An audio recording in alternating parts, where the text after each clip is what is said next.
Bienvenue à cette soirée débat Forum Veritas organisée par les groupes bibliques universitaires de Clermont-Ferrand et l'Action sociale baptiste de Clermont-Ferrand. Alors, les groupes bibliques universitaires sont une association culturelle qui réunit des étudiants pour réfléchir autour de la Bible et de son enseignement. Elle est ouverte à tous les étudiants désireux de discuter de la Bible, qu'ils soient chrétiens ou non. L'Association sociale baptiste, ou l'ASB, est une association qui développe une présence sociale et culturelle à Clermont-Ferrand. Voilà. Et enfin, les Forums Veritas sont des rencontres qui visent à mettre en dialogue la pensée chrétienne avec les autres visions du monde. Donc, je m'appelle Simon Nicole, je suis dessinateur, et ce soir, nous avons un thème très intéressant avec deux orateurs très qualifiés qui pourront nous apporter leur élément de réflexion. Le thème est « Est-il raisonnable de croire en Dieu ?» Le pari de Pascal est-il toujours d'actualité ? Notre premier orateur, David Brown, bonjour et bienvenue. David Brown est pasteur, auteur, conférencier et il a été secrétaire général des groupes bibliques universitaires. Il s'intéresse notamment à l'interface entre la Bible et les autres cultures. Merci d'être avec nous ce soir pour cette soirée. Notre deuxième intervenant est Christian Gaudin. Déjà, bonjour et bienvenue. Christian Gaudin est professeur émérite en philosophie de l'université Blaise Pascal. Il collabore à différents journaux ou périodiques, donc Marianne, le magazine littéraire, Science et Avenir, etc. Il est également connu pour ses multiples ouvrages pédagogiques. Merci d'être avec nous ce soir pour cette soirée. Donc, je rappelle comment se déroule cette soirée. Elle se déroulera en 3 temps. D'abord, 20 minutes d'intervention pour chaque orateur. Ensuite, il y aura un temps d'échange entre les deux orateurs de 10 à 15 minutes. Et puis, un temps de questions-réponses avec vous, cher public, de 30 à 40 minutes. Donc, pour le confort de tous, je vous demanderai de mettre vos téléphones en silencieux durant toute la durée de la conférence. Sans plus attendre, je donne la parole à Christian Gaudin, pour la première intervention de la soirée. Est-il raisonnable de croire en Dieu ? Le pari de Pascal est-il toujours d'actualité ? Bien, bonsoir, merci pour votre invitation. Avant de traiter le sujet, un mot sur le qualificatif qui est sur le papier d'annonce, qu'on appelle aujourd'hui en franglais le flyer, agnostique, philosophe agnostique. Alors, qu'est-ce que c'est qu'un agnostique ? Bon, il y a, par rapport à la religion et par rapport au divin ou à l'au-delà, à l'âme, 2 catégories logiquement opposées. Il y a les croyants et puis les incroyants, les non-croyants. Mais parmi les non-croyants, il y a évidemment une multitude de modalités, de la même façon que les croyants se déclinent en une multitude de religions différentes ou de mythologies. Alors, parmi les incroyants, il y a les athées et les agnostiques qui forment les 2 sous-groupes, si vous voulez. Un athée, c'est quelqu'un qui affirme ne pas croire en l'existence de Dieu, en l'existence de l'au-delà, en l'existence de l'âme, c'est-à-dire en fait les 3 grands thèmes qui sont à peu près communs à toutes les religions. Donc en fait, un athée, c'est quelqu'un qui est certain qu'il y a une illusion à croire à l'existence de Dieu ou à celle de l'âme ou à celle de la vie éternelle. Tandis qu'un agnostique, c'est quelqu'un qui estime qu'il n'est pas impossible que Dieu existe, que l'âme est une notion qui peut être parfaitement pensée comme consistante, et que par conséquent, dès lors que l'être humain, avec sa capacité de comprendre, ne peut pas saisir des questions qui sont au-delà de ses propres capacités, qui sont des questions qu'on appelait métaphysiques, qui sont des questions transcendantales, qui dépassent la capacité, les limites de l'être humain, eh bien l'agnostique, c'est quelqu'un qui dit le mieux, le plus sage, le plus raisonnable, on reviendra sur ce mot puisqu'il figure comme thème de cette soirée, le plus raisonnable, c'est de ne pas se prononcer. Donc l'agnostique n'est pas croyant, il est incroyant, mais à la différence de l'athée, il n'affirme pas une négation. il affirme en fait une incertitude avec, disons, une équiprobabilité entre la position du croyant et la position de l'athée. Par ailleurs, une autre nuance, c'est que l'agnostique, on pense par exemple à l'écrivain André Malraux, mais il y en a bien d'autres, l'agnostique, c'est quelqu'un qui a à la fois une certaine admiration et un certain respect à l'égard des choses religieuses, alors que l'athée, lui, il est dans le camp des révoltés, des opposants. Je parle de l'athée militant, si vous voulez, non pas de l'athée d'indifférence. L'agnostique, c'est quelqu'un qui admire, par exemple, la religion, alors qu'il ne participe pas de la religion, il n'est pas croyant. Il admire la religion pour le rôle culturel qu'elle a pu avoir depuis la préhistoire jusqu'à nos jours. Si vous supprimez la religion, vous supprimez une grande partie de l'art. Et donc l'agnostique, c'est quelqu'un qui, tout en n'étant pas croyant, est capable, et bien entendu, d'admirer le caractère sublime d'une œuvre d'art religieuse, une Vierge à l'enfant du Moyen-Âge, une cathédrale, une église romane, etc. Voilà donc un préambule. Alors la question est de savoir s'il est raisonnable de croire en Dieu. Il faut, en français, si vous voulez, ça n'existe pas dans toutes les langues. Le mot raison, on pense à la rationalité. La raison, c'est une faculté de l'être humain à penser de manière logique, cohérente, démonstrative, etc. Or, il y a deux adjectifs qui se rapportent à la raison. Il y a raisonnable et rationnel.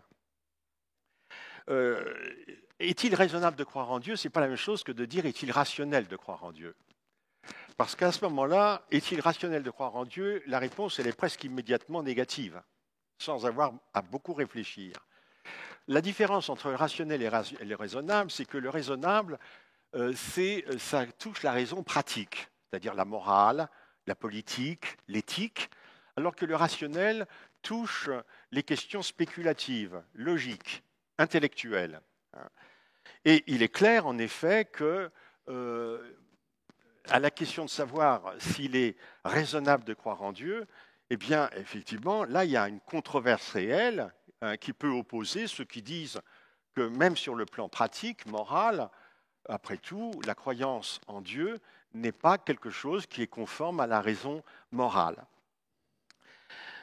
Il y a eu pendant des siècles, dans l'histoire de la philosophie occidentale, mais pas seulement occidentale, une partie de la théologie ou de la métaphysique qu'on appelait la démonstration de l'existence de Dieu. Alors quand on songe à cette, disons, expérience ou à cette pratique de la pensée, démontrer l'existence de Dieu, on voit très bien en effet que le projet, ça aurait été de déduire Dieu de façon aussi rigoureuse et certaine qu'on pourrait déduire un théorème à partir d'axiomes en mathématiques.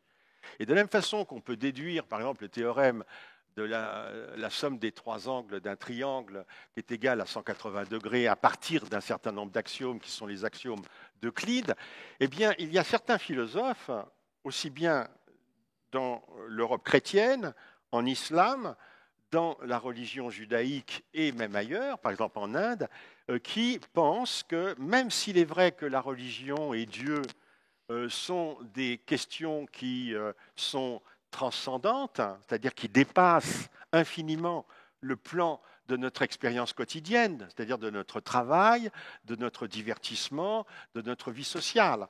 Ce sont des questions qui sont sublimes au sens étymologique du terme. Et même s'il est vrai que ces questions sont sublimes, il n'en reste pas moins vrai que l'être humain, avec sa réflexion propre, est capable, en effet, de démontrer l'existence de Dieu. Alors la plus célèbre preuve de l'existence de Dieu, c'est la preuve que Kant, le philosophe du XVIIIe siècle, a appelée cosmologique, c'est-à-dire la preuve par l'idée de causalité.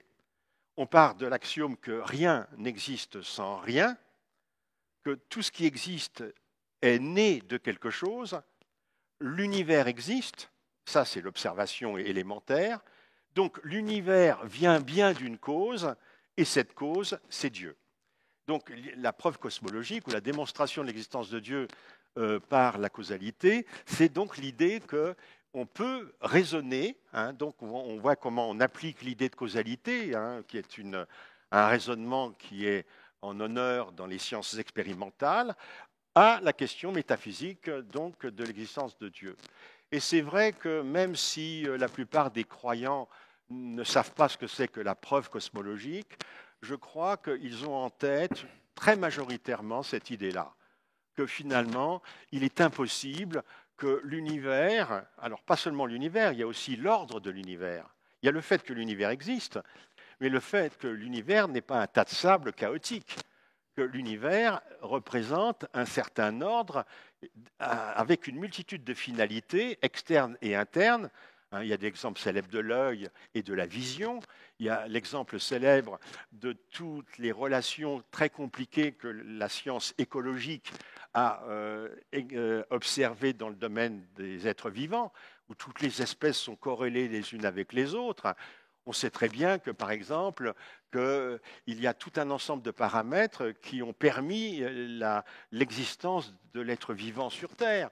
Qu'il suffisait que l'axe l'écliptique de la Terre soit décalé d'un degré pour que la vie soit impossible. Bref, il y a des multitudes d'exemples comme ceci. C'est ce qu'on appelle les arguments ou les preuves téléologiques, c'est-à-dire par l'idée de finalité. Donc il y a non seulement l'idée que rien n'existe sans rien, mais également que l'univers présente un certain ordre et que par conséquent, cet ordre, selon les partisans de cette démonstration, eh bien cet ordre ne peut provenir que d'un être suprême, lequel est Dieu. Alors il y a d'autres arguments ou démonstrations qui sont plus compliquées. Alors, vous voyez, j'ai utilisé le terme d'argument. Pourquoi ? Parce qu'en réalité, ce n'est pas vraiment des démonstrations. En mathématiques, quand il y a une démonstration, on est contraint d'admettre la validité du résultat. Il est impossible de ne pas admettre la véracité d'un théorème, à partir du moment, évidemment, où on l'a compris. En revanche, vous avez beau dire à quelqu'un qui ne croit pas que rien ne naît sans rien et que Dieu est le créateur de l'univers, ce n'est pas ça qui va le faire croire. Et je ne crois pas, je ne pense pas que les démonstrations de l'existence de Dieu produites par les philosophes aient convaincu un seul homme à croire. Parce que la croyance, en fait, ne dérive pas du raisonnement, ça ne dérive pas de la logique, c'est quelque chose qui appartient, pour utiliser un mot de Pascal, à un autre ordre. C'est-à-dire, en fait, que de la même façon qu'on ne peut pas juger la peinture et la musique sur le même plan, parce que la peinture s'étale dans l'espace et la musique dans le temps, et qu'on voit très bien que l'espace et le temps appartiennent à deux ordres différents, même si ces deux ordres se croisent, eh bien, de la même façon, on peut dire qu'il y a un ordre de la logique rationnelle et un ordre de la croyance qui peuvent se croiser, mais en fait qui ne découlent pas l'un de l'autre. Il y a une indépendance l'un par rapport à l'autre. Excusez-moi. Et donc, c'est une illusion que d'avoir pensé qu'on pouvait ainsi traiter les questions théologiques et métaphysiques, c'est-à-dire les questions qui dépassent le domaine de l'expérience sensible. On ne peut pas voir directement Dieu, on ne peut pas voir directement sa puissance. On y croit ou on n'y croit pas. Et de fait, on peut dire en effet que c'est quelque chose qui appartient à un autre domaine, un petit peu, si vous voulez, la différence d'ordre entre le rêve et la vie éveillée. Quand on rêve, il y a bien une suite dans les images, même si cette suite peut paraître bizarre, mais il y a une certaine cohérence du rêve. C'est ce que nous a appris Freud avec son livre L'interprétation des rêves. De la même façon que dans le délire d'un fou, il y a tout de même une certaine logique dans les mots prononcés. Un fou ne dit jamais n'importe quoi. Mais il est clair que s'il y a une logique du délire du fou, s'il y a une logique du rêve, on ne pourra pas dire pour autant que le rêve et le délire sont la logique. Voyez, ça appartient à un autre ordre. Alors, quand Pascal a écrit ce texte qui est connu aujourd'hui sous le nom fameux du pari, Pascal, vous le savez peut-être, sans doute, c'est quelqu'un qui est considéré comme étant l'inventeur du calcul des probabilités. C'est un des tout premiers pionniers du calcul des probabilités. Et ce qui a conduit Pascal à penser à cette branche nouvelle des mathématiques, c'est le jeu de cartes. Pascal, au cours de sa vie, a eu une période où il fréquentait ce qu'on appelait les libertins. Alors les libertins, ce n'étaient pas des partouzards, hein, c'était des gens qui, au XVIIe siècle, étaient des libres penseurs, on dira. C'est-à-dire des gens qui avaient, par rapport à la religion, mais aussi par rapport, et d'abord par rapport au pouvoir royal, par rapport au pouvoir seigneurial, ils avaient une position critique qui était très minoritaire. Hein. Et donc, les libertins, certains de ces libertins, pas tous, étaient athées. Et Pascal entre dans leur jeu, hein, c'est le cas de le dire, puisqu'on part du jeu de cartes. Pascal, en effet, a réfléchi à la chose suivante. Est-ce qu'il y aurait, en fait, on appellerait ça aujourd'hui une martingale, dans un jeu où le hasard domine, est-ce qu'il y aurait une tactique gagnante pour le joueur? Ou bien est-ce qu'il est possible de calculer, sinon la maximisation des gains, du moins la minimisation des pertes? Ce qui est déjà pas mal. Vous savez, si vous jouez, déjà, quand on minimise les pertes, c'est déjà un résultat positif.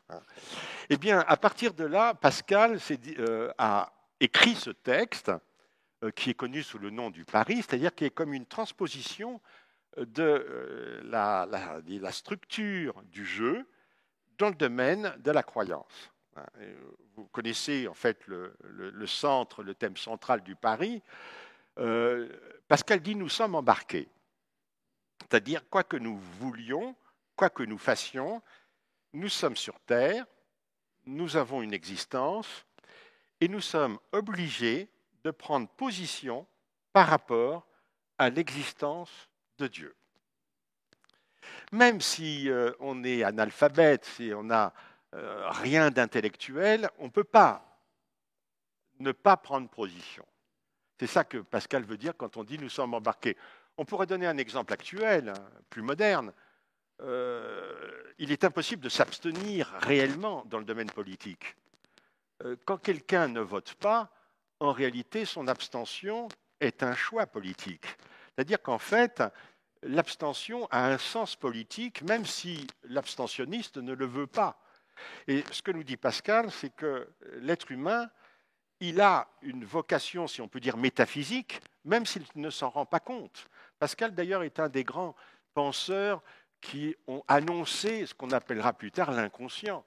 C'est-à-dire que les hommes agissent selon des motivations et avec des sens qui leur échappent. Eh bien, nous sommes embarqués, nous sommes contraints de choisir. Ou Dieu existe ou Dieu n'existe pas. Ou la vie éternelle, il y a... Parce que Pascal est janséniste, donc il croit fermement au salut d'un côté, au salut de l'âme, et à la damnation.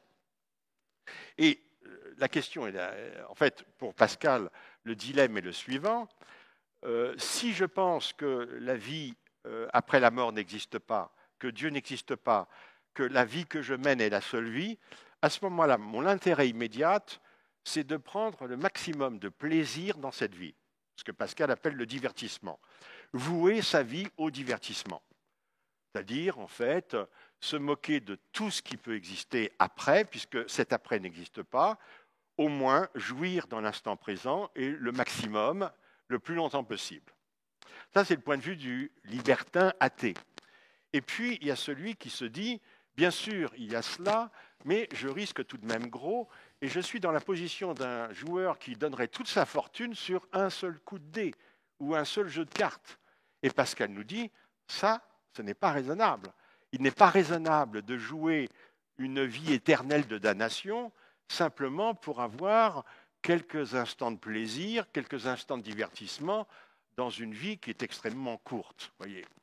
Alors, dans cette structure, on a voulu voir une manière pour Pascal d'attirer, si vous voulez, à la religion chrétienne, les libertins de son époque qu'il connaissait bien, qu'il avait côtoyés et qu'il ne méprisait pas d'ailleurs, qu'il fréquentait, parce que c'était aussi des gens intelligents qui avaient lu, qui avaient écrit, etc.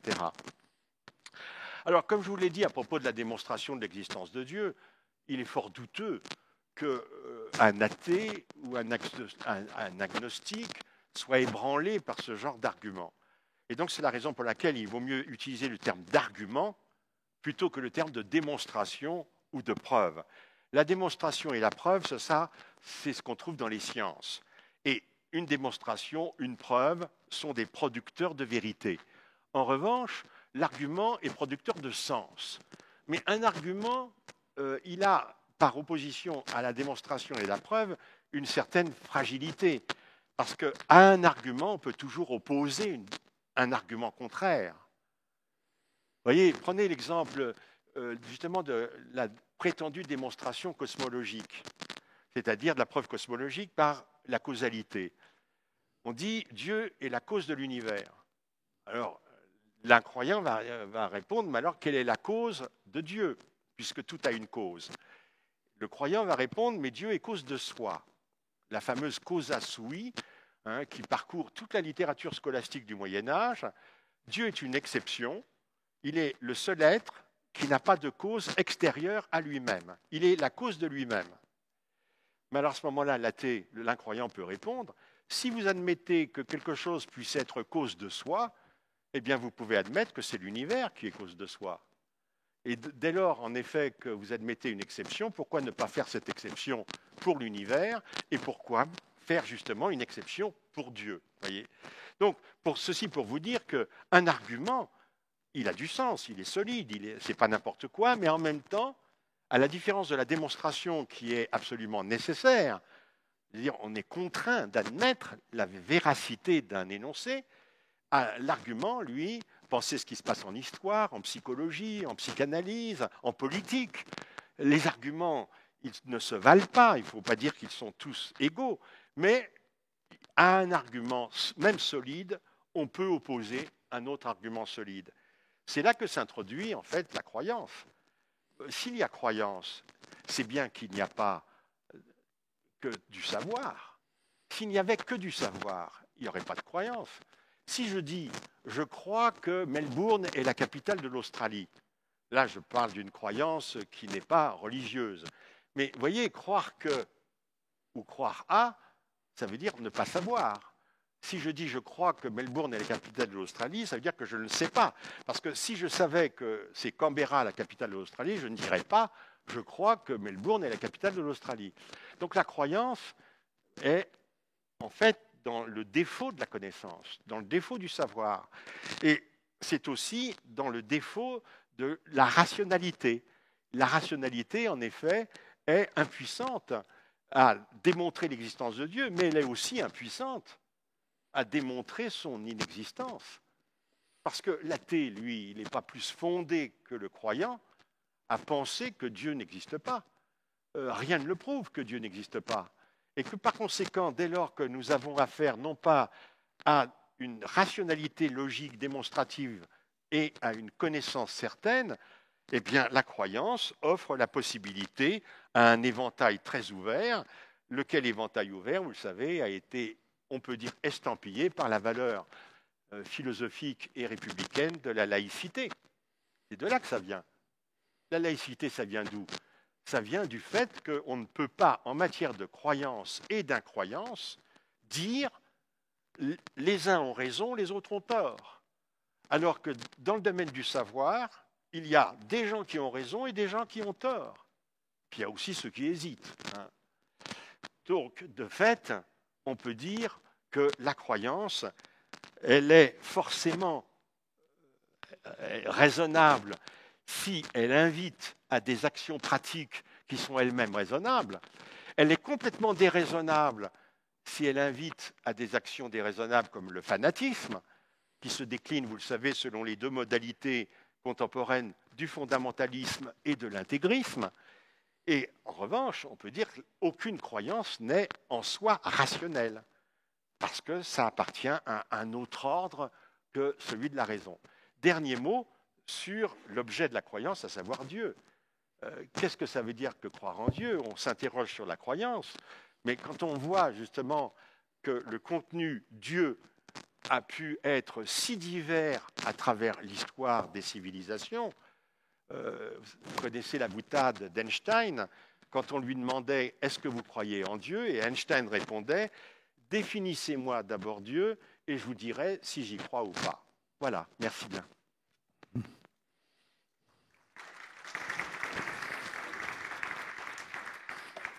Merci beaucoup. Je donne maintenant la parole à David Brown. Merci. Donc voilà, on a déjà posé un petit peu la question du pari.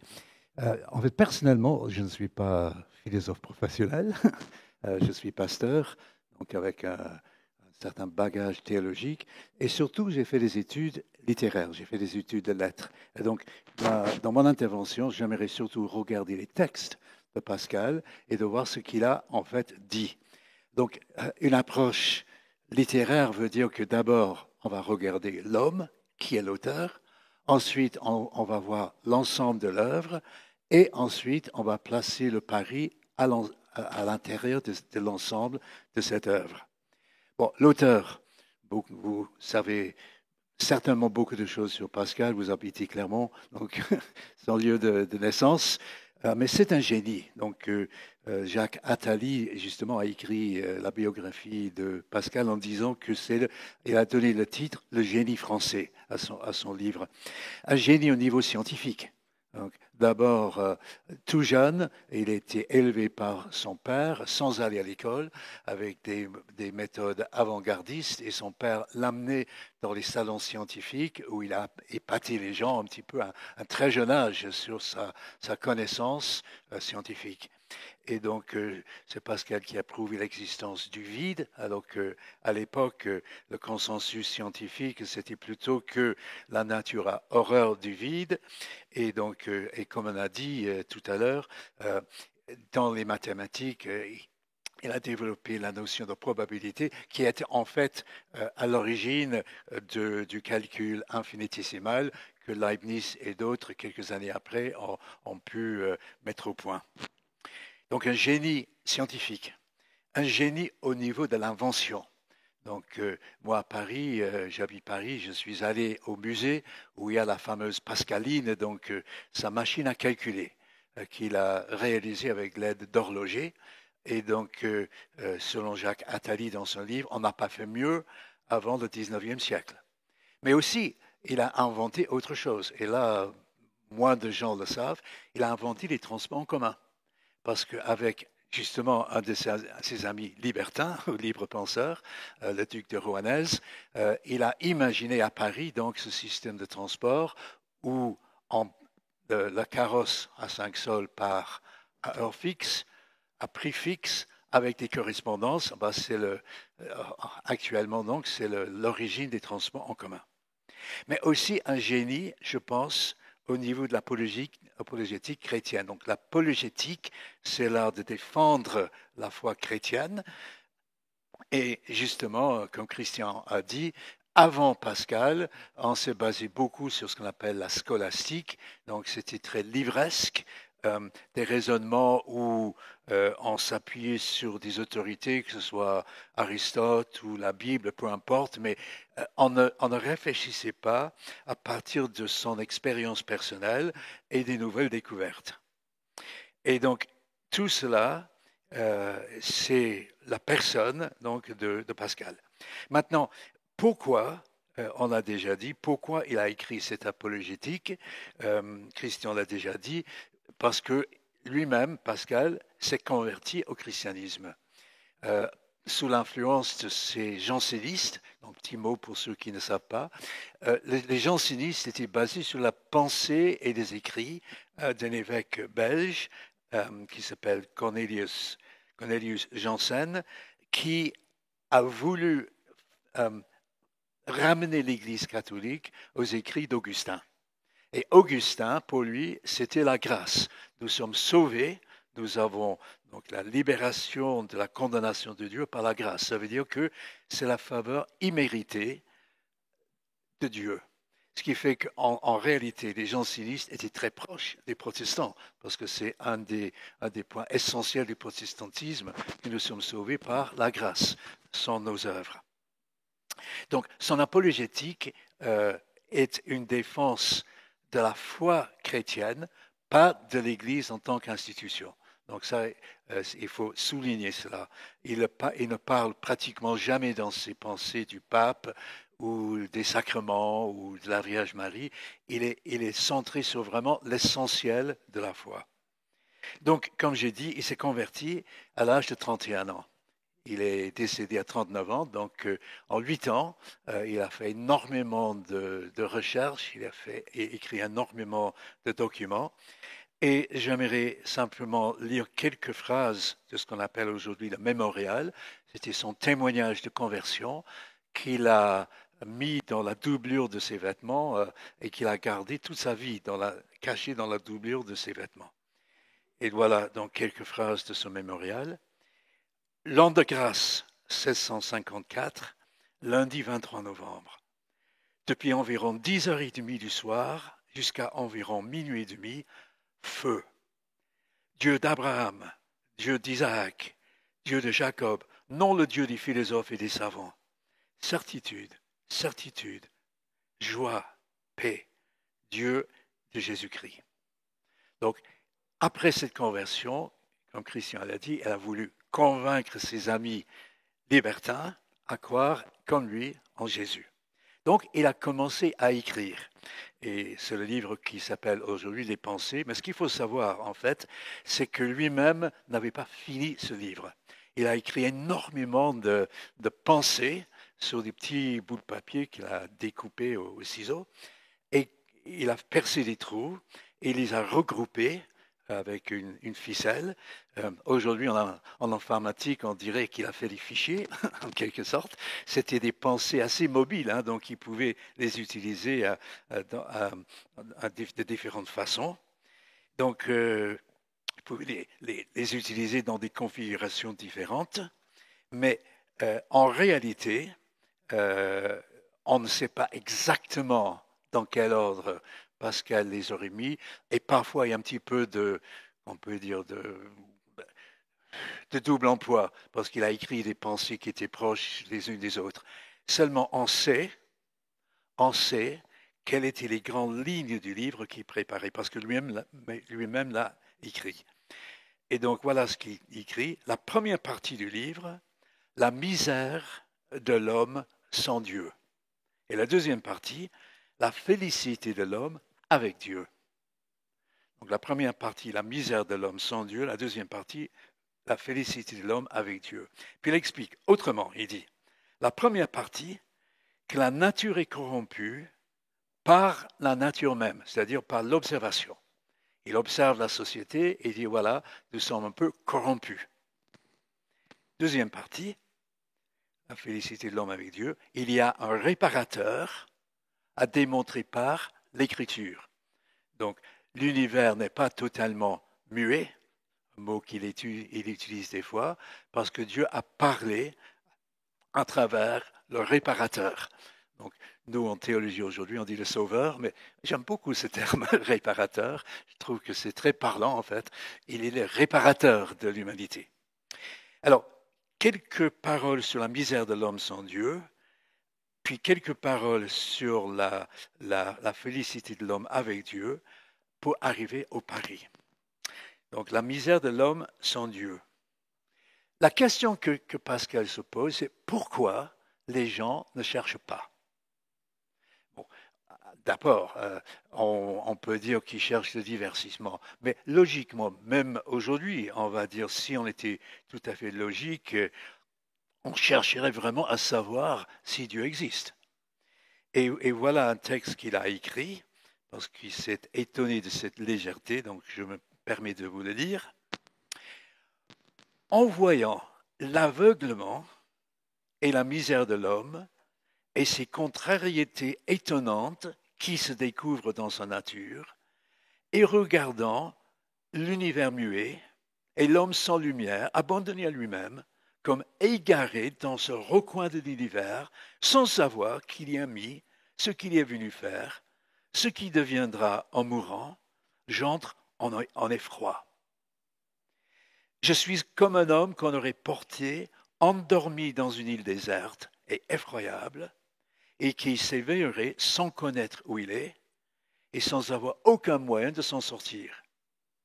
Sur cela, je me demande comment on n'entre pas en désespoir d'un si misérable état. Je vois d'autres personnes auprès de moi, de semble nature que moi. Je leur demande s'ils sont mieux instruits que moi. Ils me disent que non. Et sur cela, ces misérables égarés, ayant regardé autour d'eux, ayant vu quelques objets plaisants, s'y sont donnés et s'y sont attachés. Je dis des fois en blaguant que Pascal avait compris qu'on aurait un jour le smartphone, le petit objet auquel on ne peut pas se détacher. Et donc, Pascal dit, finalement, il y a de l'autre côté. Malgré tout, il y a la dignité de l'être humain. Et là encore, je vais lire un autre texte qui est assez connu, qui parle du roseau pensant. Je me permets encore de le lire. L'homme n'est qu'un roseau, le plus faible de la nature, mais c'est un roseau pensant. Il ne faut pas que l'univers entier s'arme pour l'écraser. Une vapeur, une goutte d'eau suffit pour le tuer. Mais quand l'univers l'écraserait, l'homme serait encore plus noble que ce qui le tue, parce qu'il sait qu'il meurt. Et l'avantage que l'univers a sur lui, l'univers n'en sait rien. Ainsi, toute notre dignité consiste dans la pensée, et sa conclusion, travaillons donc à bien penser. Donc ça, c'est la misère de l'homme sans Dieu. Maintenant, la félicité de l'homme avec Dieu. La première chose, et c'est vraiment le contraire de tout ce qu'on nous dit aujourd'hui, c'est en vain, ô homme, que vous cherchez dans vous-même le remède à vos misères. Aujourd'hui, on cherche toujours en soi pour savoir ce qu'il faut faire, mais Pascal dit non, c'est une recherche qui est en vain. Parce qu'il y a un réparateur. Et là, c'est toute la vision du monde, la vision chrétienne du monde. C'est-à-dire que d'abord, il y a le mal. L'être humain n'est pas parfait. L'être humain, pour utiliser un terme qui est biblique, l'être humain est pécheur. C'est-à-dire qu'il est tourné vers lui-même, il est très souvent égoïste, il fait le mal, il dit des mensonges, il peut faire du mal aux personnes. Et aujourd'hui, de plus en plus, on parle de différents abus qui existent, l'abus conjugal, l'abus des enfants, enfin, etc. Donc cette vision, c'est qu'il y a le péché dans le monde. Et la deuxième partie de la vision chrétienne, c'est qu'il y a un réparateur. Et de quoi avons-nous besoin? Parce que nous sommes pécheurs, nous avons besoin de savoir que devant Dieu, nous sommes coupables et il nous pardonne. Il nous pardonne parce que Jésus est venu mourir sur la croix à notre place. Je cite encore Pascal, parce que mon but ce soir, c'est surtout de véhiculer la pensée de Pascal. Je cite, « Nous ne connaissons Dieu que par Jésus-Christ. Jésus-Christ, rédempteur. Oui, il a souffert comme un homme qui a racheté tous ceux qui voudront venir à lui. » Donc, la pensée de Pascal de cette vision, c'est que, là encore je le cite, une religion doit avoir connu la grandeur et la bassesse de l'homme, et la raison de l'une et de l'autre. Quelle autre religion que la chrétienne a connu toutes ces choses? Donc, il affirme que la religion chrétienne nous comprend pourquoi le mal est là, et donne aussi la notion de la valeur unique de chaque être humain malgré tout. Et il termine ce paragraphe avec une petite phrase qui me fait toujours sourire, j'espère que ça va faire sourire Christian aussi. « Nulle religion que la nôtre n'a enseigné que l'homme naît en péché, nulle secte de philosophes ne l'a dit, nul n'a donc dit vrai. » Bon, c'était sa pensée, c'était la pensée chrétienne fondamentale. Nous sommes mauvais, Dieu nous aime. le péché est là, mais nous avons assez de valeur pour que Dieu envoie son Fils pour nous sauver. Donc, on arrive au pari. Parce qu'après avoir développé ces deux aspects, il voit quand même, comme on a dit tout à l'heure, si on veut, dans des arguments, que souvent les gens restent indifférents. Et il dit, voilà, quelque part, il faut essayer de provoquer les amis à réfléchir. En disant, au départ, 2 excès, exclure la raison, n'admettre que la raison. Donc, il y a et les deux. Et puis même, il ironise, mes amis croient avoir fait des grands efforts pour s'instruire lorsqu'ils ont employé quelques heures à la lecture d'un livre de la Bible ou qu'ils ont interrogé quelques prêtres sur la vérité de la foi. Mais il ne s'agit pas ici de l'intérêt léger de quelques personnes étrangères. Il s'agit de nous-mêmes et de notre tout. Donc, voilà, vous êtes embarqués. Voilà, on arrive à cela. Vous êtes embarqués. Donc, il veut provoquer les gens qui semblent indifférents à l'égard de la foi. Il voudrait montrer l'incohérence de refus de réfléchir à ces questions, l'inculture religieuse, comme on dit aujourd'hui. Donc, son raisonnement, on peut dire, se passe en 4 temps. Le premier, je le cite encore, il est certain que Dieu est ou qu'il n'est pas, il n'y a point de milieu. Par la raison, vous ne pouvez assurer ni l'un ni l'autre. Par raison, vous ne pouvez nier aucun des deux. C'est la position agnostique, on va dire. Deuxième chose, là, Pascal fait appel à ses travaux sur les probabilités. Donc, ses amis étaient joueurs de cartes et c'est pour ça qu'il s'est mis à réfléchir sur les probabilités. Mais il dit, si vous gagnez la vie éternelle, c'est le jackpot, c'est le gros lot, c'est la cagnotte. Donc, il faut penser, il faut peser le gain et la perte. Si vous gagnez tout. Il faut gager, donc il faut parier. Et à un certain moment, il raisonne. Si en pariant, vous aviez une deuxième vie, vous voudriez bien parier là-dessus. Et s'il y avait 10 vies, encore plus. Mais là, je le cite, vous avez une infinité de vies infiniment heureuses à gagner. Il ne faut pas hésiter, il faut parier sur cette possibilité. Et même il pousse la chose encore plus loin, ce qui est un peu étonnant. Il dit, de toute façon, si Dieu n'existe pas, et si vous avez parié sur son existence, vous n'avez rien perdu. Vous serez dans cette vie fidèle, honnête, humble, reconnaissant, bienfaisant, sincère, véritable. Vous ne serez point dans les plaisirs empestés, dans la gloire et dans les délices. Je vous dis que vous y gagnerez déjà en cette vie. Bon, ça ne fait pas partie du pari en tant que tel, mais c'est quand même intéressant. Donc, comme j'ai dit, qu'est-ce qu'il veut faire, Blaise Pascal? Il veut provoquer les gens à dire, il faut que je fasse quelque chose. Donc, qu'est-ce qu'il faut qu'il fasse? Et à la fin du pari, il donne 2 pistes à suivre, comme on dirait aujourd'hui. Donc, le pari est présenté en forme d'un dialogue entre Pascal et un libertin. Et voici un de ces échanges. Le libertin, il dit, mais n'y a-t-il pas moyen de voir le dessous du jeu, les dessous des cartes, si on veut?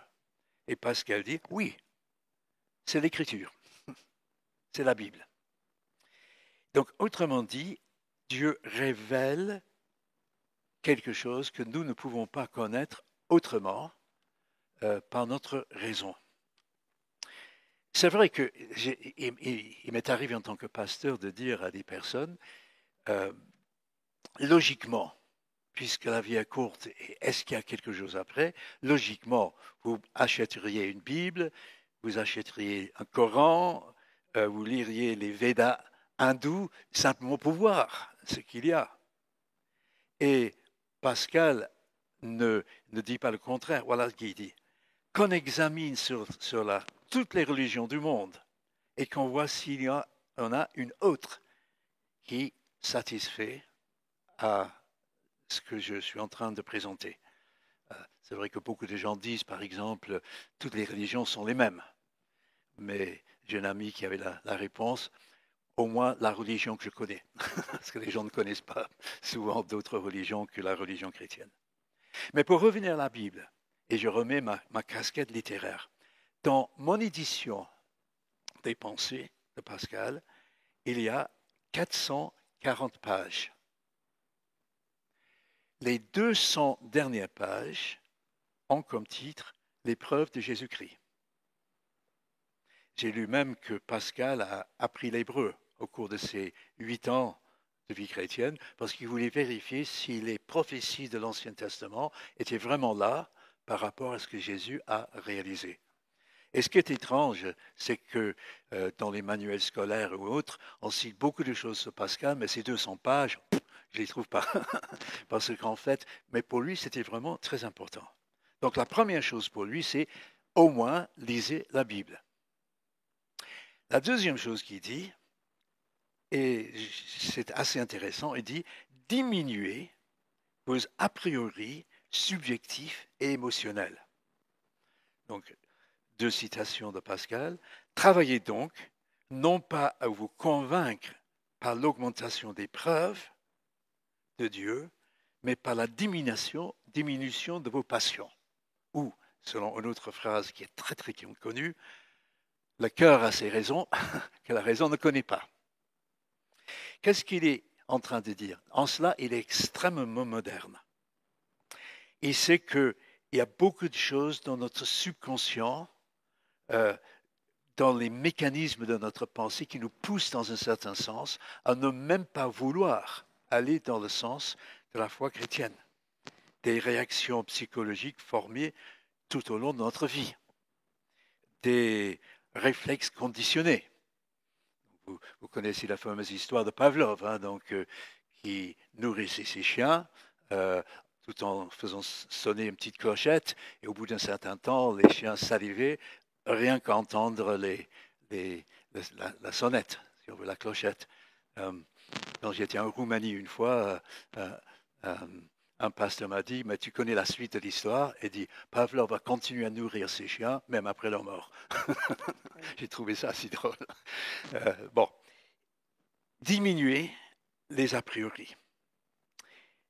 Voilà ce qu'il dit, nous sommes comme une machine. Donc c'est le mot qu'il utilise. Nous sommes comme une machine. Et il dit, il ne faut pas se méconnaître. Nous sommes automates autant qu'esprit qui raisonne. Et une autre phrase que je pense qu'on peut démontrer, ne serait-ce que par notre observation du monde, les raisons me viennent après, mais d'abord la chose m'agrée ou me choque sans en savoir la raison. Donc, quelle est la piste, la deuxième piste de Pascal? Donc la première, c'était de lire la Bible. La deuxième, c'est de fréquenter les chrétiens, d'assister à leurs rencontres, de leur poser des questions, de discuter avec eux, et même de prier. Et il cite un verset de la Bible dans le psaume 119, « Incline mon cœur vers toi, ô Dieu ». Et un certain nombre de personnes que je connais qui ont prié dans ce sens-là. Dieu, si tu existes, montre-moi. Donc, il développe par son pari, non pas l'idée qu'on peut parier vraiment, on arrive par la foi, par le pari, c'est évident, mais ça provoque une réaction, cette réaction, c'est de lire la Bible, de fréquenter les chrétiens, parce qu'il se base sur la parole de Jésus, cherchez et vous trouverez. Donc, est-il raisonnable de croire en Dieu? Bon, le cœur a ses raisons, mais je pense que Pascal dirait, quand on cherche toutes les différentes religions et toutes les différentes philosophies, quelle est celle qui colle le mieux à la réalité? Qu'est-ce qui nous aide à comprendre tous les aspects un peu paradoxaux de ce monde? Quelle est la vision du monde qui explique la condition humaine, à la fois le mal et le bien, la valeur, mais en même temps les manipulateurs, les gens qui font des abus? Et faut-il vraiment exclure la possibilité que Si nous, par notre raison, on n'explique pas de façon rationnelle, c'est que Dieu vient en la personne de Jésus et par le moyen des Écritures. Donc le pari de Pascal est-il toujours d'actualité? Moi je dis oui, en réponse à cette question, parce que, et je cite encore Pascal, vous êtes embarqués. Il ne s'agit pas ici de l'intérêt léger de quelques personnes étrangères, il s'agit de nous-mêmes et de notre tout. Merci de votre attention.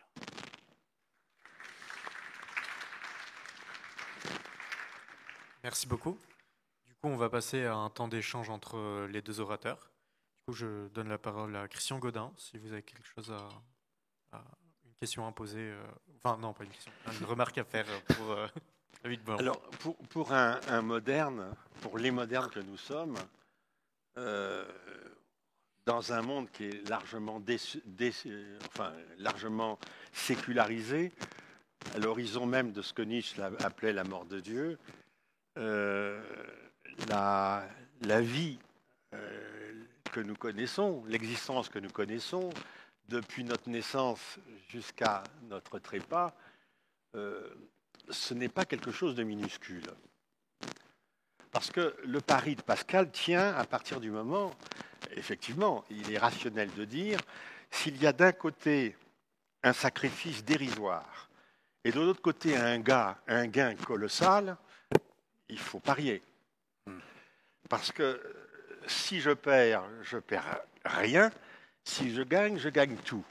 Parce qu'en fait, c'est ça l'idée de Pascal. Ou bien on perd tout en cherchant à conserver le petit rien qu'on a, c'est-à-dire les plaisirs de notre existence, ou bien alors on gagne tout, mais on a sacrifié rien.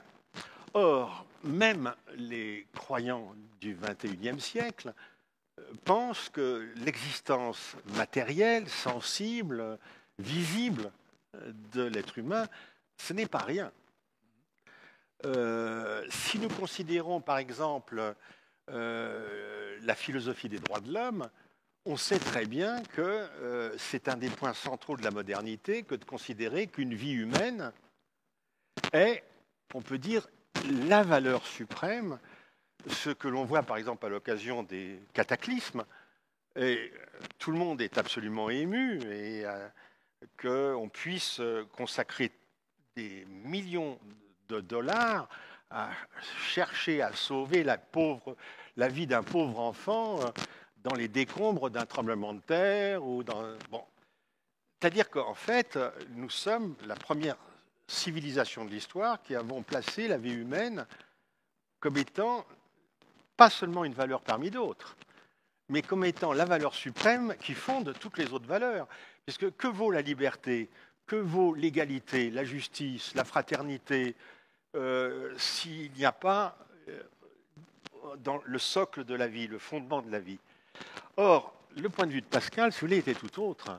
Parce qu'effectivement, d'un point de vue métaphysique, qui était celui de Pascal, l'existence humaine est comme une sorte de point sans épaisseur, hein, comme le point géométrique, dans une vie éternelle. Hein, et de la même façon que nous avons, avant notre naissance, il y a eu une éternité que nous n'avons pas connue.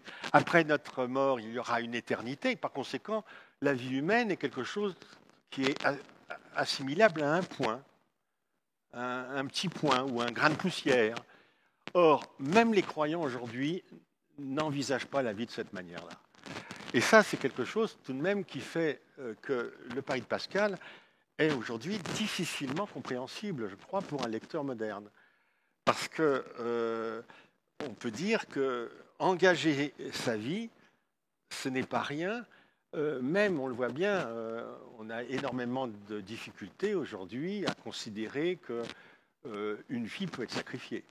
Alors qu'à l'époque de Pascal, c'était évident, et puis dans d'autres civilisations, enfin dans toutes les civilisations, la vie humaine pouvait être sacrifiée pour quelque chose de plus haut qu'elle. Or, est-ce qu'aujourd'hui, nous pensons qu'il y a une valeur qui transcende l'existence humaine au point que cette existence puisse lui être sacrifiée? C'est une réflexion intéressante. Moi, je ne dirais pas que nous sommes la première civilisation, parce que moi, je dirais que tout cela, c'est ce que le christianisme a apporté dans le monde. Et que depuis le début, la valeur de chaque être humain faisait partie du christianisme. Donc les premiers chrétiens, c'est connu, par exemple à la vue de Rome, où un enfant naissait, les parents n'en avaient pas besoin, ils les abandonnaient. Et les chrétiens les C'est récupéraient vrai. et les sauvaient. Donc, en Mais quelque n'oublions sorte, pas aussi que tout de même ça le faisait partie. christianisme, Donc, attendez, j'ai pas fini. le christianisme est tout de même dans les premiers siècles a eu en grande partie son influence gagnée par cette figure incroyable qui nous est presque incompréhensible aujourd'hui, qui est la figure du martyr.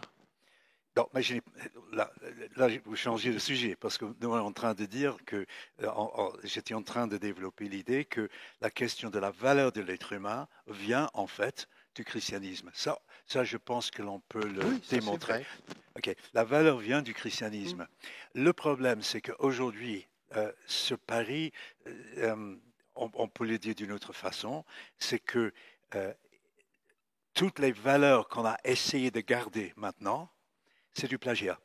C'est du plagiat du christianisme, sans la foi chrétienne en quelque sorte. Mais c'est un petit peu comme si on a voulu abattre l'arbre et garder le fruit. Et c'est ça là la situation dans laquelle on est, parce que il est vrai qu'on va pas dépenser peut-être des millions pour sauver un enfant, et par ailleurs on va faire la guerre, on va faire toutes sortes de... Bon, on n'a qu'à lire le journal tous les jours pour savoir comment ça se passe. Et je pense que les gens ne sont pas euh, suffisamment conscients du fait que presque toutes les valeurs démocratiques, les valeurs des droits de l'homme viennent du christianisme. Et je pense que c'est très dangereux, en fait, de les bâtir sans fondement. Moi j'ai toujours été très frappé, par exemple, par à peu près le seul philosophe qui a voulu euh, vivre de cette façon-là, Nietzsche. Donc, qui a écrit, par exemple, en renonçant à la foi chrétienne, on se dépouille du droit à la morale chrétienne. Et donc, il a dit que, par exemple, si on se défait de cette moralité, qu'est-ce qui se passe? Bon, d'abord, par exemple, euh, je lis encore Nietzsche, le malade est un parasite de la société. Arrivé à un certain état, il a inconvénient de vivre plus longtemps. Et qu'est-ce qui est nuisible? Qu'est-ce qui est plus nuisible que toute vice? Tout vice, c'est la compassion active pour tous les ratés et les faibles, c'est-à-dire le christianisme. Et donc, il a aussi dit un peu la même chose chez les femmes, également qu'il faut qu'un homme qui se libère de la moralité chrétienne doit aussi avoir un homme doit, par exemple, penser à la femme à la manière d'un oriental, doit avoir dans la femme une propriété, un bien qui confirme qu'on vient d'enfermer. Bon, moi, je trouve que Nietzsche est parmi les seuls qui ont bien compris que sans une raison de croire à la moralité, euh, tôt ou tard, c'est trop fragile, ça ne va pas tenir. Donc, moi, je pense que les droits de l'homme, c'est du plagiat du christianisme. Oui, bien sûr, historiquement c'est vrai, mais ce qui est vrai aussi, c'est que la pensée des droits de l'homme est une pensée qui, disons, contredit l'idée selon laquelle la vie terrestre, la vie humaine, la vie sensible, est une sorte de très courte parenthèse dans une vie avec majuscule qui est la vie éternelle. Et de fait, même aujourd'hui, il est quand même assez frappant de voir que la majorité des chrétiens aujourd'hui, dans le monde, ne croient plus à l'âme. Les statistiques ont montré qu'il y a aujourd'hui, et d'ailleurs le mot âme est un mot qui a disparu de notre vocabulaire, de notre discours, Nous parlons de psychisme, d'esprit, tout ce qu'on voudra, mais l'âme, qui est quand même un élément absolument fondamental dans le domaine religieux, même pour revenir à la question du sacrifice, parce que c'est quand même une question fondamentale. Le sacrifice, c'est l'idée, en effet, qu'il y a des valeurs qui sont tellement sublimes, tellement hautes, tellement supérieures à la vie, non seulement, disons, au plaisir de la vie, mais à la vie elle-même, la vie, la petite vie avec une minuscule, que, en fait, cette vie peut être sacrifiée au nom de quelque chose de supérieur. Et d'ailleurs, l'exemple vient de haut, puisque ça vient de Jésus lui-même. Or, ça, c'est quelque chose qui est très difficilement admissible par les hommes d'aujourd'hui. Parce que les hommes d'aujourd'hui, même ceux qui sont croyants, eh bien, ils investissent tellement sur leur vie terrestre et sur leur vie de famille, de travail, des relations, de loisirs, etc., c'est-à-dire une vie matérielle, même s'il y a des dimensions culturelles. Mais la vie éternelle est quelque chose qui apparaît comme extraordinairement secondaire, alors que chez Pascal, la question, elle est centrale, c'est la question du salut. Bon, aujourd'hui, on pourrait dire, en schématisant un peu, le discours de la santé a remplacé celui du salut. Il se trouve que dans certaines langues, vous savez, c'est le même mot. Par exemple, je crois qu'en espagnol, c'est le même mot qui désigne à la fois la santé et le salut. Mais en français, nous avons les deux mots et on voit très bien que l'ordre est complètement différent. La santé concerne le corps, le salut concerne l'âme. Et qui, aujourd'hui, prend soin du salut de son âme comme étant quelque chose de supérieur à la santé de son corps? Et même chez les croyants, ce serait difficile à admettre cela. Alors que pour Pascal, il a écrit un texte qui est absolument extraordinaire, qui s'appelle Du bon usage des maladies. Et c'est un texte qui ressemble un peu à une prière, qui fait quelques pages, qui fait partie des opuscules de Pascal, où Pascal, qui vous le savez, est un homme qui a souffert toute sa vie, oui, et qui a souffert le martyre, au sens métaphorique, c'est-à-dire il avait des rages de dents, des maux de tête, des maux de ventre, etc. C'était un homme malade, un homme souffrant, un homme qui a vécu dans la pathologie. On ne peut pas imaginer à quel point les hommes de cette époque, parce que Pascal est loin d'être une exception, pouvaient souffrir dans leur corps. Aujourd'hui, la douleur nous est insupportable. Nous ne pouvons plus lui donner le moindre sens. Et d'ailleurs, nous en donnons d'autant moins que nous savons qu'à portée de main ou presque, il y a des antalgiques et des analgésiques. C'est-à-dire qu'il y a de la pharmacie qui nous permet de soulager ou de supprimer la douleur. Mais à l'époque de Pascal, la douleur était une épreuve. Ça pouvait être un châtiment. La douleur, elle avait un sens métaphysique. Or, ce sens métaphysique, même chez les croyants aujourd'hui, il n'existe pratiquement plus. Et nous avons énormément de mal en Occident, par exemple, à comprendre comment des djihadistes peuvent sacrifier non seulement leur vie, mais celle de victimes choisies au hasard, au nom de quelque chose qui nous apparaît abracadabrant, à savoir le paradis d'Allah. Et là, il y a une véritable confrontation. C'est-à-dire, qui sont aujourd'hui ceux qui, effectivement, mettent la vie éternelle au-dessus de la vie terrestre? Ce sont les fanatiques. Oui. Bon, je pense que ce qui est intéressant, c'est que d'abord, dans le grec du Nouveau Testament, santé et salut, c'est le même mot. Donc déjà dans la Bible. Donc il n'y a pas de... c'est la même chose. On n'imagine pas un ministère du salut, alors qu'il y a un ministère de la santé. Il y avait du salut public à certains moments, à la Révolution. Bon, donc c'est vrai que c'est le même mot. Et même le mot âme, dans la compréhension biblique, veut dire plus ou moins ce qu'on veut dire aujourd'hui par personne. Donc, ce qui est, quand on cherche le sens des mots de l'Ancien Testament, du Nouveau Testament. Mais cela dit, il faut quand même faire quelques distinctions, parce qu'un martyr islamiste, par exemple, il va se faire sauter, mais il va tuer d'autres personnes. Alors que le martyr chrétien a toujours été lui qui est mort et personne d'autre. Donc c'est tout à fait la même chose.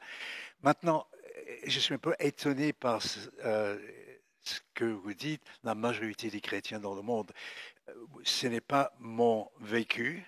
Maintenant, il faut parfois faire la différence, comme Pascal le faisait, entre ceux qui sont chrétiens de nom, qui ont été baptisés enfants ou qui vont à la messe à Noël, ou je ne sais pas quoi, et ceux qui ont une vraie foi.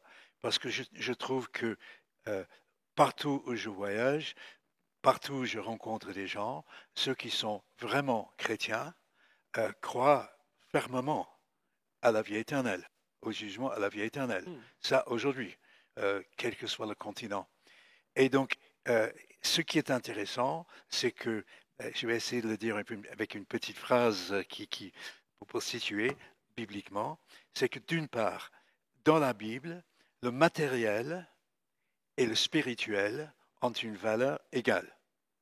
C'est-à-dire que le christianisme, c'est la religion la plus matérielle, si on veut. On s'occupe des pauvres, de ceux qui ont faim, nous vivons dans notre corps, on fait de l'art, etc.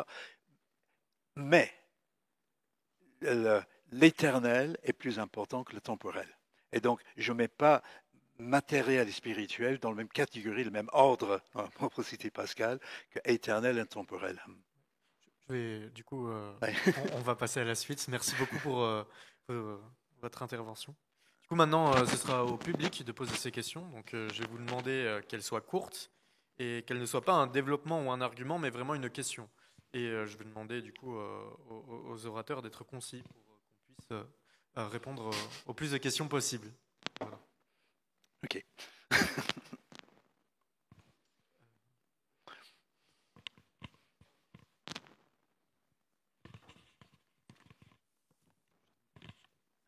Oui, du coup, c'est une question pour Christian Gaudin. Pour rebondir sur ce que dit M. Braun, du coup, qu'est-ce que vous entendez par croyant? J'ai pas compris. Excusez-moi, on ne comprend pas là. Monsieur Christian Gaudin, du coup, la question c'est qu'est-ce que vous entendez par croyant?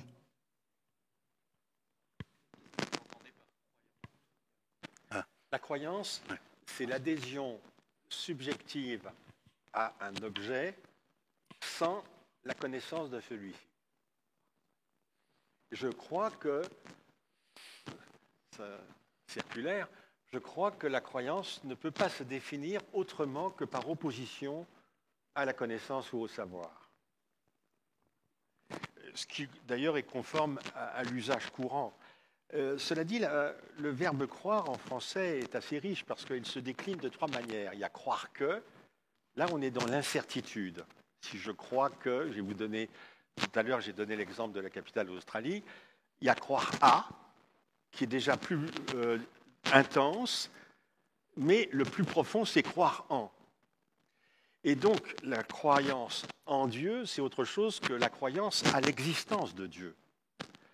Parce que je pense que la croyance en Dieu, c'est ce qui est défini par la foi. Et on se rend compte d'ailleurs que c'est pour ça qu'on ne peut pas mettre toutes les religions dans le même panier, parce qu'il y a des religions sans foi. Parce que la foi, ça suppose en effet la relation entre le fidèle, d'ailleurs fidèle vient de foi, le fidèle et le divin.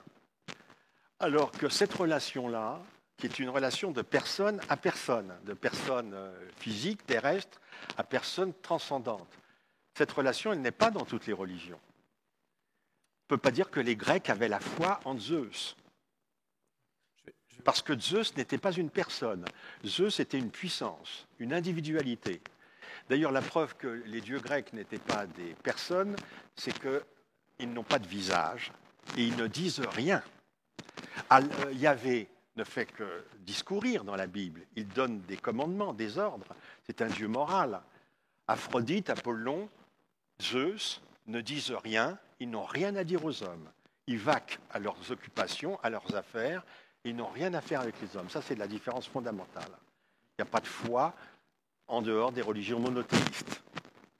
Il y a la foi dans le judaïsme, dans l'islam, dans le christianisme, mais pas ailleurs.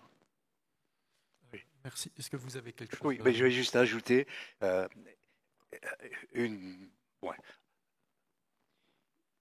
petite pensée supplémentaire. C'est que la foi va se baser aussi sur ce que l'on sait. C'est-à-dire que je peux, par exemple, prends une chaise, je regarde, je vois de quoi la chaise est faite, c'est métallique, donc je peux faire toutes les expériences scientifiques que je veux, mais à un certain moment, la foi, c'est de s'asseoir sur cette chaise. Donc, dans un sens, la foi n'est pas totalement séparée, la croyance n'est pas totalement séparée du savoir. Le savoir est là, mais la croyance, c'est aussi d'agir à partir de ce que l'on sait. C'est une pensée supplémentaire. Merci. Moi, j'aurais une question vite fait du coup qui est pas mal en rapport. Christian Godin, vous aviez parlé des axiomes de pensée et de séparer savoir et croyance. Mais en soi, est-ce qu'un axiome de pensée, donc quelque chose que on admet comme vrai sans qu'il y ait j'ai oublié le terme, enfin bref, sans qu'il y ait d'explication vraiment, est-ce que c'est pas un axiome justement c'est une sorte de croyance? Et est-ce que justement le fait que plus je sais que je ne sais rien, n'admet pas justement que le savoir en lui-même n'existe pas? Oui, ça a été. Ah oui. Il a déjà son... Ça a été. Ah bon?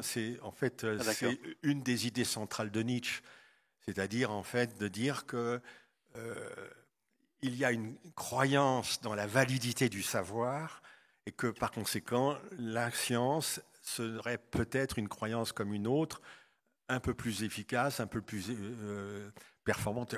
On peut très bien admettre ce type de thèse. Pour ma part, je ne l'admets pas. Il y a, me semble-t-il, une très grande différence entre la mythologie qui développe du sens et la physique et la biologie qui ne font pas que développer du sens. D'ailleurs, qui ne développent pas du sens, mais qui produisent des énoncés vrais, des énoncés vérifiables. Alors que si vous racontez l'histoire de Zeus, il n'y a aucune vérification possible. Si vous racontez des miracles, il n'y a aucune vérification possible. Vous adhérez aux miracles, à l'idée que les miracles existent, mais rien dans votre raison ne peut vous dire que, voilà, alors que si, quand on a démontré la structure en double hélice de l'ADN, il ne s'agit pas, c'est pas de dire, voilà, maintenant il faut croire ça. Non, il y a une réalité qui a été analysée et puis qui peut être vérifiée et par conséquent considérée comme vraie. Donc, des vérités qui ne seraient ni démontrées ni prouvées, autrefois c'est ce qu'on appelait des axiomes, mais un axiome, au sens propre du terme, n'est ni vrai ni faux. Il est commode, comme disait Poincaré, et à partir de l'axiome, on peut énoncer des idées vraies. La vérité vient toujours à la fin, jamais au point de départ. Très bien, merci. Est-ce que vous avez des choses à rajouter Oui, ça va. D'accord. Je pense qu'il faut toujours souligner une chose. Quelle est la finalité de la science? C'est d'expliquer comment les choses se passent. Donc, la science ne peut absolument nous parler de finalité, ou si on veut pour répondre à la question pourquoi. Et c'est pour cela que la science est totalement incapable de nous dire comment on doit agir. Parce que beaucoup de nos discussions ce soir, et même de Pascal, c'est de dire, mais sur quoi on se base pour vivre? Quelle est la raison de notre vie et quelles sont les valeurs morales, etc. Et la science ne peut rien dire à ce niveau-là. La science nous dit comment les choses se passent. Toute autre idée du pourquoi ou de l'éthique ne vient pas de la science. Merci. Une autre question Oui, j'ai une question. Quand vous dites que c'est que le miracle, on est obligé d'y adhérer, je voudrais vous poser la question dans le cas on va dire un miracle clinique, par exemple. Tout simplement, quelqu'un qui est atteint du cancer et qui passe un scanner la semaine d'avant, le médecin constate. Donc, le médecin constate tout simplement qu'il y a un cancer et la semaine d'après, après qu'on ait prié pour cette personne, le cancer a disparu. Scientifique avant, scientifique après. Le pourquoi du comment, on ne saura jamais, c'est ce que nous on appelle miracle. Mais du coup, qu'est-ce que vous en penseriez de ça? J'ai oublié de dire, mais il faut aussi préciser à qui vous vous adressez entre les orateurs. Christian, du coup. Thomas d'Aquin, dans la Somme théologique, fait une distinction très très précieuse entre deux catégories de miracles. Il dit qu'il y a des miracles qui peuvent être compris par la raison, même si les miracles ne sont pas rationnels, mais malgré tout, il y a des miracles qui sont compréhensibles par la raison, et d'autres qui ne le sont pas. il fait observer la chose suivante. Jésus, a redonné la vue aux aveugles. Il a permis à des paralytiques de marcher. Il n'a jamais redonné des jambes à un cul-de-jatte. Et vous voyez, c'est très profond ça, parce que Thomas d'Aquin, il a compris que ce qu'on appelle les miracles des évangiles ont malgré tout une certaine rationalité, on pourrait dire aujourd'hui biologique. À Fatima, à Lourdes, dans tous les lieux de pèlerinage, vous avez effectivement des gens qui étaient au stade terminal du cancer et qui recouvrent la santé. Ça, c'est quelque chose, si vous voulez, qui, même si la médecine est muette là-dessus, c'est quelque chose qui ne contrevient pas aux lois de la nature. Tandis qu'un cul-de-jatte de naissance qui, par miracle, verrait ses deux jambes reconstituées ou faites, à ce moment-là, on se dirait, mais il y a là quelque chose d'incroyable. Et donc, vous voyez qu'en fait, et d'ailleurs, si vous comparez les évangiles, parce que vous savez qu'il y en a eu des dizaines des évangiles, pourquoi on n'a retenu que 4 ?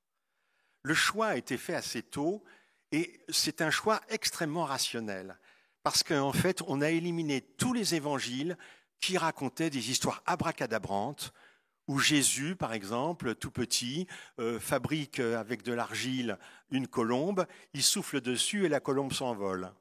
Ou bien alors, le petit Jésus, parce que dans les évangiles apocryphes qu'on appelle, il y a beaucoup de détails sur l'enfance de Jésus, il se dispute avec un petit camarade d'école et pour le punir, il le regarde droit dans les yeux et l'enfant se dessèche sur pied. Ça a été éliminé parce que c'était des histoires qui apparaissaient comme des miracles païens, des tours de music-hall, on dirait, et des choses qui sont absolument indignes de la grandeur de Dieu. Et donc on voit très bien, si vous voulez, que quand on dit miracle aujourd'hui, les miracles de la médecine, les miracles de la physique, etc., on utilise le terme dans un sens métaphorique, c'est une façon de parler.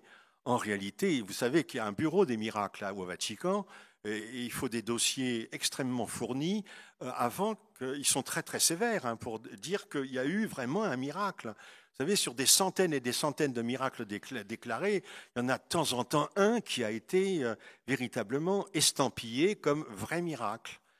Là où effectivement la médecine, la science est incapable d'expliquer, mais en même temps, ce n'est pas quelque chose qui est en dehors, si vous voulez, de la logique des choses.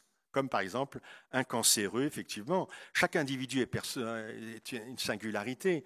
Un cancéreux, même condamné par la médecine, eh bien, il peut vivre plusieurs mois, plusieurs années, alors que personne ne pariait, c'est le cas de le dire, ne pariait sur lui. Donc, il y a miracle et miracle. Merci. Est-ce que, David, vous avez quelque chose J'ajoute un autre élément pour lequel on a retenu aussi donc, les 4 évangiles, c'est qu'il s'agit de personnes qui avaient interrogé, ou qui avaient interrogé les témoins. Donc, on voit que l'importance du témoignage, il y a beaucoup de choses dans la vie que l'on ne sait que par le témoignage des autres. Donc, là où je suis né, ou des trucs comme ça, il faut que quelqu'un me le dise. Et en général, le plus important, c'est la fiabilité du témoin. Comme quelqu'un m'a dit récemment, si je rentre à la maison et ma femme me dit je suis sorti me promener cet après-midi, je ne vais pas lui dire est-ce que tu peux le prouver parce que finalement c'est la fiabilité de la personne qui compte et donc c'était aussi le cas pour les auteurs des 4 évangiles. D'ailleurs, ça c'est une distinction fondamentale entre l'islam et le christianisme, c'est que le Coran est censé être la parole d'Allah. Le Coran, il y a un dogme musulman qui est le Coran est incréé. Alors que la Bible, les évangiles, ce sont des textes qui ont toujours été attribués à des hommes. Et ça, c'est fondamental, parce qu'à partir du moment où ces textes ont été écrits par des hommes, alors que ce n'est pas Mahomet, qui était analphabète, ce n'est pas Mahomet qui a écrit le Coran. Le Coran, c'est la parole qui tombe littéralement du ciel sur les hommes. Tandis que la Bible et les évangiles, qui font partie de la Bible, ce sont des textes écrits par des hommes.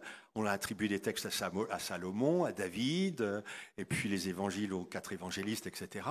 Et donc, ça veut dire qu'on peut les interpréter, qu'il peut y avoir des erreurs, parce que tout texte est une interprétation.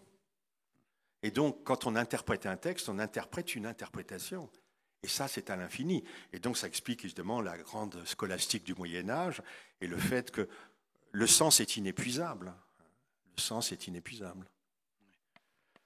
Bon, je ferai quand même une petite distinction d'interprétation. Bon, en tant que chrétien, je pense que d'après ce que nous croyons, c'est que Dieu a conduit ces personnes à ne pas écrire d'erreurs dans leur texte. Parce qu'on sait que les uns et les autres ont écrit d'autres textes qui n'ont pas été retenus. Mais nous, on croit que Dieu a inspiré, si on veut, tout en acceptant la personnalité de chacun. Si on connaît bien la Bible, on te montre un texte, tu vas dire, ah ouais, ça c'est signé Jean, ou ça c'est signé Paul, ou ça c'est signé Ézéchiel, ou je ne sais pas quoi. L'interprétation, c'est autre chose. Et là, malheureusement, tout au long de l'histoire du christianisme, les gens ont pris les textes et les ont interprétés souvent vraiment hors de contexte, avec toutes sortes de raisonnements bizarroïdes. Et donc, pour moi, l'interprétation, c'est ce qu'on fait à partir du texte et non pas le texte lui-même. Merci bien. Je vous prie de passer à une autre question. Bonsoir. Je voudrais poser une question à mon camarade philosophe ici présent. Vous avez centré le débat entre la distinction entre raisonnable et rationnel, en prenant pour raisonnable ce qui était moral, pratique ou politique. Je voudrais donc demander, à l'heure où Dieu est mort, où le sens s'est occulté, au sens du sens de la vie, du sens des choses, etc., où certains vont même jusqu'à dire que l'absurde règne en maître, comme le dirait Camus, n'est-ce pas plus raisonnable de refonder une pratique, une morale, voire une politique, sur du déjà là comme la Bible, au lieu de devoir refonder un ou des fondements? Alors, il y a 2 choses. Il y a d'une part ce que vous disiez, à savoir que les valeurs modernes, démocratiques, liberté, dignité, fraternité, etc., ont une origine chrétienne. La deuxième chose, c'est qu'il y a toujours une dissymétrie entre le bien et le mal. C'est-à-dire que c'est une dissymétrie qui fait que, par exemple, l'hypothèse selon laquelle si Dieu est le bien incarné, par symétrie, il y aurait le diable comme le mal incarné. Et on voit très bien toutes les difficultés qu'il y a à faire du diable une puissance qui serait mise à égalité avec celle de Dieu, et comme s'il y avait une rivalité entre les deux. Ça a été au cœur de la religion qu'on appelle le manichéisme et qui a été rejeté assez rapidement par l'Église comme étant une hérésie. Pourquoi il y a une dissymétrie ? Vous savez, il y a une formidable parole de La Rochefoucauld, le moraliste presque de l'époque de Pascal, qui disait « L'hypocrisie est un hommage que le vice rend à la vertu ». Oui. Ce qui veut dire quoi ? Un hypocrite, c'est toujours quelqu'un qui est mauvais et qui prend l'apparence du bon. Vous ne verrez jamais l'inverse. Quelqu'un qui est bienveillant, sinon par jeu ou par provocation, mais il ne va pas prendre les oripeaux du méchant homme. À l'Assemblée générale des Nations unies, tous les despotes du monde entier vont dire « Nous sommes une démocratie ». Mais vous n'entendrez jamais un chef démocrate dire « Nous vivons dans une dictature ». Et c'est ça que veut dire l'hypocrisie est un hommage que le vice rend à la vertu. Il y a toujours un avantage, dès le départ, du bien sur le mal, c'est que le bien, c'est ce qui ne peut pas ne pas être reconnu. Le mal, on cherche à le dissimuler. Et d'ailleurs, qui fait le mal pour le mal ? Même Hitler voulait le bien de l'Allemagne. Même le sadique, il veut au moins son plaisir à lui. On ne fait jamais, quand on y réfléchit, le mal pour le mal. On fait toujours le mal pour le bien. Seulement la différence, c'est que celui qui fait le bien, il fait le bien non seulement pour lui, mais d'abord pour les autres. Tandis que celui qui fait le mal, il fait le bien seulement pour lui. Et donc, on voit très bien, et on retrouve ici le critère de Kant, qui est le critère de l'universalisation possible. C'est pas très compliqué de savoir si une action est moralement bonne ou mauvaise. Une action moralement bonne, c'est une action universalisable. Si j'aide une vieille dame à traverser la rue, pourquoi mon action est-elle bonne? Parce que si tout le monde en faisait autant, la société dans laquelle on vit serait meilleure. En revanche, si au lieu de l'aider à traverser la rue, j'en profite de sa faiblesse pour lui piquer son sac, il est clair que mon action n'est pas universalisable. Parce qu'on n'a jamais rencontré un voleur qui voudrait à son tour être volé. Un cambrioleur, il ne veut pas être cambriolé. Un menteur, il ne veut pas qu'on lui mente. Le mal, il va toujours à sens unique. Voyez, en fait, il n'y a qu'un seul mal, c'est l'égoïsme. Et c'est la raison pour laquelle, d'ailleurs, la parole de Jésus est extrêmement profonde, c'est-à-dire c'est la valeur de charité, c'est ça. C'est-à-dire, en fait, l'amour de l'autre, l'amour d'autrui. Donc, en fait, c'est ça, le bien. Ça résume, on peut dire, tout. Et de fait, on peut très bien admettre cela sans, pour cela, si vous voulez, rattacher cette idée de bien à une transcendance, même si, historiquement, et ça, je le reconnais en tant que philosophe, comme vous l'avez dit, historiquement, c'est bien le christianisme qui a inventé la personne. C'est énorme, ça, la personne. Je ne dis pas l'individu. L'individu, les Grecs y connaissaient. Mais la personne, c'est-à-dire une intériorité, une conscience, une subjectivité, et ce qui découlera, ce qui débouchera plus tard sur ce qu'on appellera la dignité. Et la reconnaissance de la dignité, ça s'appelle le respect. Et ça, c'est effectivement des valeurs qui sont des valeurs fondatrices de la démocratie dans les pays modernes et qui ont une origine évangélique. Merci bien sûr. Oui, je n'avais pas tout à fait compris la relation avec la politique, la dernière phrase qu'il a dite. Sur la politique, le critère d'universalisation est parfaitement recevable. C'est ça la question. Oui. C'est-à-dire que la démocratie, par exemple, si la démocratie est le moins mauvais régime politique, c'est parce que c'est le seul qui peut être, sans contradiction, être adopté par l'ensemble des pays du monde. Oui.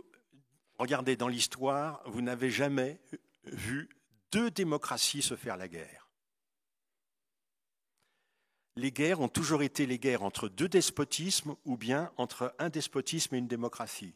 Deux démocraties ne se sont jamais fait la guerre. Vous avez besoin d'éclairer. Oui, je n'ai pas grand-chose à ajouter. Bon, c'est bon.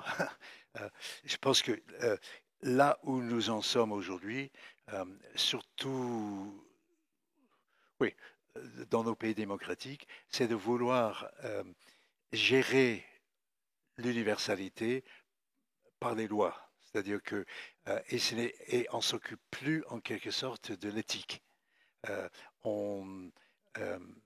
Je me souviens plus quel était son nom, mais c'était le président de la Commission nationale d'éthique qui a dit à un certain moment, je ne sais pas ce que c'est que l'éthique.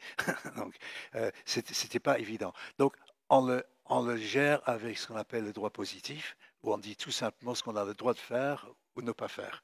Et donc, on en reste là, ce qui est certainement peut-être la meilleure façon de faire avec notre vision chrétienne du monde, c'est-à-dire que la dignité de l'être humain, sans être, on peut dire, naïf par rapport au mal que les uns les autres peuvent faire.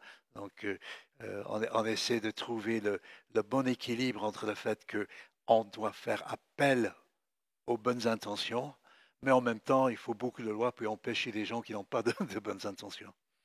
Merci beaucoup. On peut prendre une dernière question, si quelqu'un en a une. Il y avait quelqu'un là.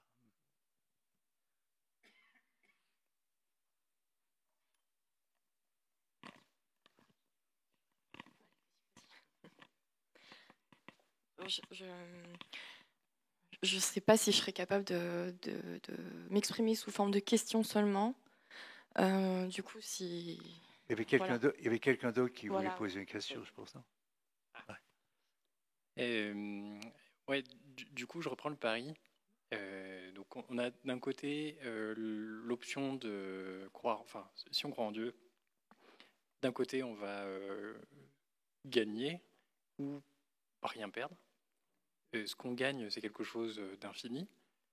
Donc, si je fais des probabilités à 2 balles, je dis, par exemple, s'il y a 0,1% de chance que je gagne l'infini ou 99,9% de chance que je perde 0.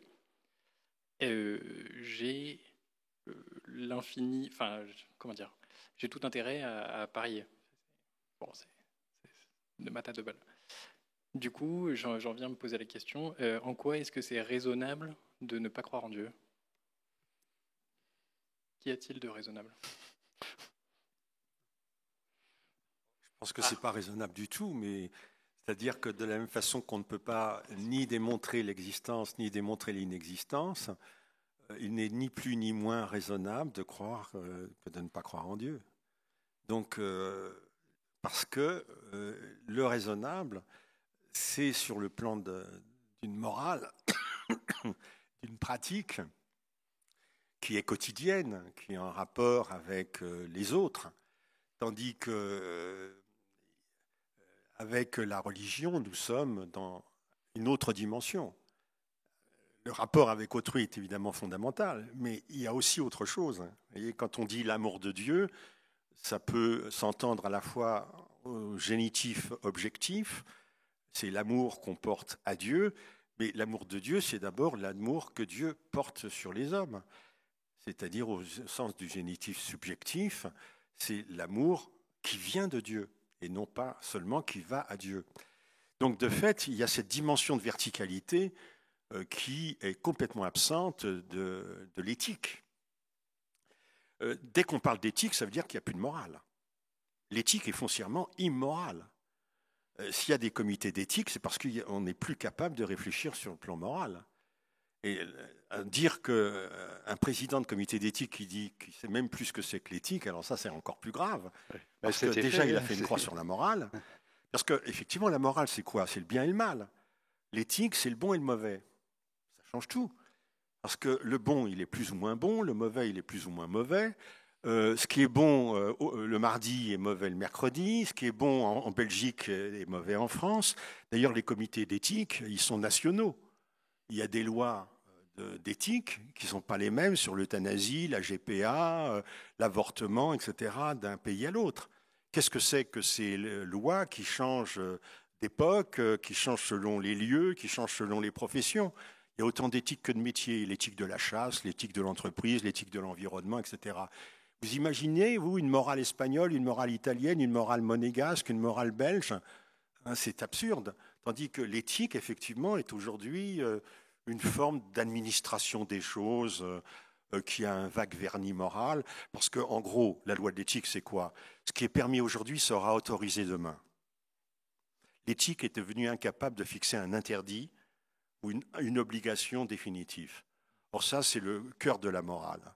Il y a des obligations, il y a des interdits qui sont définitifs. Quand on dit « tu ne tueras pas », c'est définitif.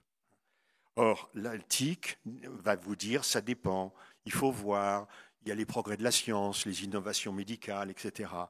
Et d'ailleurs, quand il y a eu en 1994 les premières lois de bioéthique votées par le Parlement français, dans le préambule, il était indiqué que cette loi était révisable. C'est-à-dire que la loi, elle avait déjà, dès le départ, eu conscience de son caractère provisoire, éphémère. Qu'est-ce que c'est qu'une loi qui change au gré des recherches de laboratoire, voyez, des lois d'éthique. Mais il faut bien comprendre que l'éthique, c'est une anti-morale. Voyez. Parce qu'en fait, l'éthique, en gros, est associée au pouvoir politique et à la puissance économique, qui ont évidemment tout intérêt à ce que les choses se développent de la manière la plus profitable possible. Merci bien. Est-ce que vous avez... Oui. Alors, déjà, Pascal, si je me souviens bien, a dit quelque chose du genre « vérité en deçà des Pyrénées, erreur au-delà » ou quelque chose comme ça. Donc, je pense que cette réflexion est importante parce que si on est arrivé à vouloir réduire à l'éthique et au droit positif, c'est que les gens ne savent plus, en fait, comment trouver une morale solide. Et donc, on revient à cette question du pari. Alors, pourquoi on ne cherche pas à savoir? Alors, ce n'est pas parce que la majorité des personnes veulent quelque chose que ça devient bien ou mal. Alors, qu'est-ce qui se passe aujourd'hui? Parce il n'y a rien de transcendant qui nous aide à trouver ce qui est bien et mal. C'est en quelque sorte, c'est chacun pour soi. Donc, chacun décide comment il veut vivre. Mais, et c'est la deuxième étape, les êtres humains sont fragiles, on se regroupe pour défendre son droit, en quelque sorte. Et donc, à force de vouloir défendre son droit, on veut changer la loi pour permettre ce que l'on veut faire. Mais c'est là le plus dur, en quelque sorte. On est dans une sorte de dissonance cognitive où, d'une part, on dit il n'y a pas de bien et de mal, chacun peut faire ce qu'il veut, c'est moi, mon intérieur, etc. Mais en même temps, dès que quelqu'un d'autre fait quelque chose qu'on ne veut pas, on va faire appel à quelque chose, c'est pas juste, c'est pas bien, etc. Donc on vit cela, et c'est pour ça que, pour revenir à notre question, le pari de Pascal était toujours d'actualité. Oui, dans le sens que je l'ai développé, je pense, c'est que, c'est un philosophe, Pierre Manon, qui est arrivé à la même conclusion dans un livre récent, ça mérite réflexion. Donc, il faudrait amener les personnes autour de nous à dire, mais cherchons, est-ce que, bon, là je dis en tant que pasteur, certainement, mais est-ce que vous avez vraiment regardé tout cela? Est-ce que vous avez vraiment cherché à connaître? Parce que ce n'est pas parce que la majorité des personnes dans une société sécularisée n'ont pas accès à cela que ce n'est pas vrai, en quelque sorte. Les médias font des choix. Les médias ne disent pas toutes sortes de choses. Un petit exemple, j'ai regardé un reportage récemment sur un bateau qui a fait escale à Madagascar. C'était un reportage sur Madagascar. Et ce bateau, c'est un bateau hôpital où il soignait les personnes, il faisait des interventions à bord, etc. En fait, c'est un bateau d'inspiration chrétienne. Ce sont des chrétiens qui travaillent à bord. Le reportage n'a rien dit. Donc, on passe sous silence cette option du christianisme. Et le pari de Pascal, c'est de dire l'enjeu est trop important, il faut quand même que vous cherchiez. Merci beaucoup. On va passer maintenant à un temps d'annonce et